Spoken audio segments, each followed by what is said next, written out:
Knowledge junction 2.0 YouTube channel के सभी साथियों को मेरा प्यारा सा नमस्ते। जी हाँ साथियों, मैं सौरभ प्रीति आप लोगों के सामने फिर से।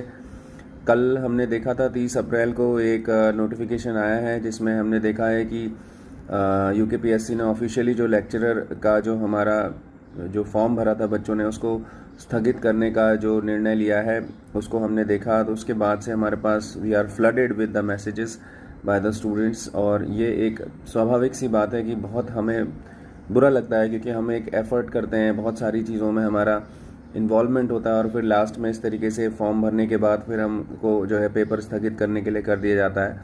तो साथियों, बस यही बात आपसे कहना चाहूँगा कि इतिहास गवाह रहा है कि ऐसा पहली बार नहीं हुआ है, और ये भी बड़े दुख की बात है कि शायद ही ऐसा ये आखिरी बार हो रहा हो, क्योंकि ये सारे डिसीजंस कहीं ना कहीं मैनिपुलेटेड हैं। और पिछले 12 से 15 साल पढ़ाने के बाद मैंने ये देखा कोचिंग के सेंटर में कि जो ऐसे पहली बार नहीं, हर बार एक एक जिसे कह सकते हैं एक पैटर्न सा है। और पहले पेपर उसको पहले कर देना, फिर उसको स्थगित करना, फिर उसको इस तरीके से करना कि उसकी टाइमिंग और उनके अपने पर्पसेस को जो है सॉल्व करे। तो ये सारी चीज़ों के पीछे हमारे पास यही एक ऑप्शन रहता है स्टूडेंट्स के पास कि वो अपनी तैयारी, अपनी विल पावर को इस सारी चीज़ों से सबसे पहले तो अपने आप को जो है इमोशनल रिएक्शन देने से बचें। और ना तो आपको बहुत ज़्यादा पेसिमिस्टिक होना है, ना ही आपको बहुत ज़्यादा जो है इसके लिए इमोशनल डिसीजंस लेने से बचें।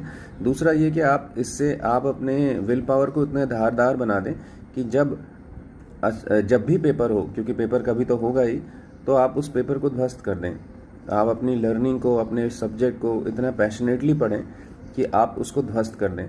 ये बात तो है। और ऐसा मैंने जैसे कि मैंने बताया कि इतिहास गवाह रहा है कि पेपर्स बार बार स्थगित हुए हैं, लेकिन उन्हीं पेपर्स के बीच में ऐसा भी इतिहास गवाह रहा है कि जिन बच्चों ने इस चीज़ को समझा और अपनी विल पावर को अपनी लर्निंग में लगा दिया, तो वो आज टीचर्स हैं।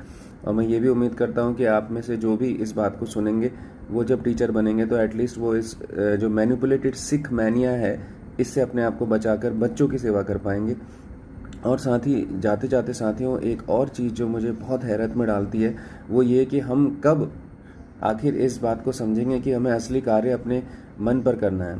वह मन जो हमारे हृदय से संचालित होता है, और हमारा हृदय जितना पवित्र रहेगा, जितना साफ रहेगा, जितना उसमें सच्चाई रहेगी, उतना ही हम कार्य कर पाएंगे। तो क्यों ना हम इस मौके को अपने दिलों पर ध्यान करने के मौके के तौर पर लें।